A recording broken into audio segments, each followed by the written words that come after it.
हारिमु आफादनि जानानै नैबे समाव आङो गासैबो बर' हारिनि रायजो राजा नोंथांमोननिसिम आरो जोंनि हारिमु मोजां मोनग्रा गासैबो हारिमु सिबियारि बिथांमोननिसिम आङो गोजोन हामलायनायखौ बे समाव बावहरग्रोदों। दा जोङो बिरगोस्रि हारिमु आफादनि दैदेननायाव गुबुन बोसोरफोरनि बायदियै जोङो नैबे बोसोरावबो 21थि रंजालि बैसागु फोरबोखौ जोङो नैबे गरेस्वरनि बिखायाव आइबि आरो PWDनि फोथाराव जोङो साननैनि मेहेरगोनां हाबाफारिजों दिनैनिफ्राय जों खुंनो थाखाय जों आखायाव लादों। दा जोंनि दिनैनि गिबि साननि हाबाफारिया फुंबिलिनि 9 रिंगायाव फिरफिला बिरहोनाय बे हाबाफारिया जानानै थांबाय आरो लोगोसेनो जोंनि हारिमु मोजां मोनग्रा गासैबो रायजो राजाफोरनि गेजेराव जायफोर बिथांमोना जोंनि गेजेरनिफ्राय सोरगोआरि जालांबाय, सोरबा मुंख्लं जालांबाय, गावनि राव धोरोम हारिमु आरो जोंनि समाजखौ जौगाहोनो नाजानानै गावनि नारा नाथा नाजानानै जायफोरा बिथांमोना सोरगोआरि आरो मुंख्लं जालांबाय बिथांमोननि जिउमानि आलो गोजोननि थाखाय जोङो बिबार बावनाय हाबाफारि लाखिदोंमोन। बे हाबाफारियाबो जानानै थांबाय आरो लोगोसेनो जोंनि ओनसोलनि जायफोर गेदेरमा सुबुं बिथांमोन, जोंनि सिबिजाथाव जोंनि ओनसोलनि मानगोनां जोंनि फोरोंगिरि बिथांमोन, समाज सिबियारि बिथांमोननो जोङो मान बावनाय हाबाफारि मोनसे लाखिदोंमोन। बे हाबाफारियाबो जानानै थांबाय। दायो जोंनि उननि हाबाफारिफोर बायदियै दङ जोंहा 11:30 रिंगायाव उन्दै उन्दै गथ'फोरनि फरायसाफोरनि खन्थाइ आवरायनाय बादायलायनाय जागोन। बेनि उनाव 12:30 रिंगायाव जोङो फंबाय बिनानावमोननि जोंनि जाखांफुनाय मोसाखावरि बिथांमोननि जोङो बर' मोसानाय, गुबैयै जोंनि दोरोङारि जायफोर मोसानायफोर दङ बे मोसानायफोरनि जोङो बादायलायनाय जों मोनसे हाबाफारि लाखिदों दिनै। बेनि उनाव बेलासिनि 3 बाजियाव जोङो मोनसे थुनलाइयारि हाबाफारि, बे जाबाय जोङो खन्थाइ आड्डा एबा थुनलाइ जुथुम जोङो मोनसे हाबाफारि लाखिदों। दा बे हाबाफारियाव जोंनि गरेस्वर ओनसोलनि गासैबो थुनलाइ मोजां मोनग्रा रायजो राजा बिथांमोन, जोंनि गोदान आरो गोजाम लिरगिरि बिथांमोनखौ जोङो बेवहाय जोंनि थुनलाइ जुथुमाव आरो खन्थाइ आवरायनो थाखाय बायदि रोखोमनि रायथाइफोर, सुंद' सल'फोर, सोरबा फेस्ला बुंगिरि बिथांमोनखौ जोङो बेवहाय जों हांख्रायनाय जादों। दा बेनि उनाव जोङो मोनाबिलिनि 7 रिंगायाव जोंनि ओनसोलनि गरेस्वर ओनसोलनि आरो लोगोसेनो जोंनि खाथि खाला थानाय गासैबो रायजो राजा बिथांमोननिफ्राय जोङो लुबैनाय बायदियै जोङो मोनसे मोसानाय हाबाफारि, हारिमु दिन्थिफुंनाय हाबाफारि जों लादों मोनाबिलिनि 7 रिंगायाव। दा बे हाबाफारिखौ बेखेवनो थाखाय जोंनि BTCनि बारग' EM बिथां महेश्वर बसुमतारी बिथांखौ जोङो हांख्रायदों।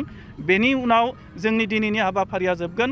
फिन गाबोनो 19 एप्रिल सानखालि जोङो गुबुन गुबुन हाबाफारिफोर जोङो लानाय जादों। बे लेखायैनो फुंबिलिनि 10 रिंगायाव जोङो मोनसे बर' हारिमुखौ हमथाना लाखिनायनि थांखिजों जोंनिफ्राय गोमालांनो हमनाय जोंनि माखासे दामजुफोर, बे दामजुफोरनि दामनाय जेरैबायदि सिफुं सुनाय, सेरजा सुनाय, सेरजा हुनाय, जोङो आरोबाव गुबुन गुबुन बेबायदिनो दोरोङारि दामजुफोरनि जोङो बादायलायनाय जों हाबाफारि लाखिदों। दा बे हाबाफारिनि उनाव जोङो 11 रिंगायाव जोंनि गुबै थांखि बैसागो मोसानाय बादायलायनाय, गेवलां बैसागु मोसानाय बादायलायनाय बे हाबाफारिखौ जों लादों। बेनि उनाव बे हाबाफारिखौ बेखेवनानै होफैगोन जोंनि गरेस्वर समस्तिनि मानगोनां मुस्रि MCLA पबित्र कुमार बर' बिथाङा जोंनि बे हाबाफारिखौ बेखेवनानै होफैगोन गाबोन। बेनि उनाव बेलासिनि 3 रिंगायाव जोङो गेवलां मेल मोनसे लाखिनाय जादों। बे गेवलां मेलाव जोङो ओनसोलनि गासैबो जोंनि गोरों गोरा समाज सिबियारि बिथांमोनखौ लानानै जोङो लोगोसेनो आरोबाव जोंनि गुबुन गुबुन आलासिफोर जोङो हांख्रायनाय जादों। दा जोंनि गाहाय आलासि महरै गाबोननि गेवलां मेलाव बाहागो लाफैगोन मानगोनां BTCनि चिफ मुस्रि प्रमद बर' बिथाङा बाहागो लाफैगोन।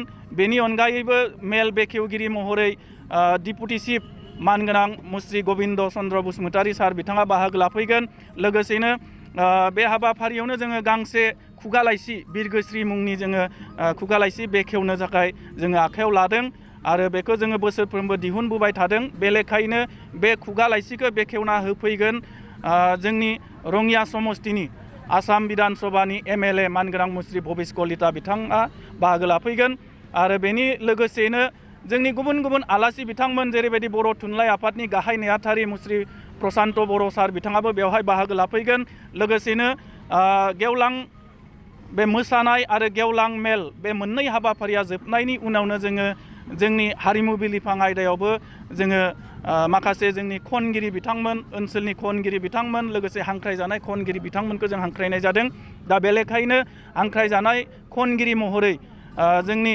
बर'नि जाखांफुनाय आरो मुंदांखा खनगिरि मानगोनां मुस्रि बितु नार्जारि आरो फावथिना बर' बिथांमोना जोंनि हांख्रायजानाय खनगिरि महरै बाहागो लाफैगोन आरो लोगोसेनो बे हारिमु बिलिफां आयदाखौ बेखेवनानै होफैगोन BTCनि मानगोनां EM मुस्रि रनेन्द्र नार्जारि बिथाङा गाबोननि बे हारिमु बिलिफां आयदाखौ बेखेवनानै होफैगोन दा जायखिजाया बे गासैबो बिरगोस्रि हारिमु आफादनि दैदेननायाव खुंगा 21थि रंजालि बैसागु फोरबोनि हाबाफारिफोराव जोंनि ओनसोलनि लोगोसेनो बे नोंथांमोननि खौरां बिजोंनि गेजेरजों जायफोर बिथांमोना जोंनि हाबाफारिखौ मिन्थिगोन बिथांमोन गासैखौबो बेवहाय लैहोर लैहोर फैनानै बाहागो लाफैनो थाखाय आं खावलायनानै फिन खेबसेबाव गासैबो बर' हारिनि बिथांमोननिसिम जोंनि बैसागनि गोजोन हामलायनायखौ बावहरनायजों लोगोसेनो दाखालि बावै जि जानानै थांनाय मोनसे जाथाय सनितपुराव जानाय मोनसे जाथाय बे जाथायनि थाखाय दुखु मोननायखौ फोरमायनानै बिथांमोननि जिउमाया जाहाथे सोरगोआव आलो गोजोनै जायगा मोनो आं बेखौनो आसा खालामबाय।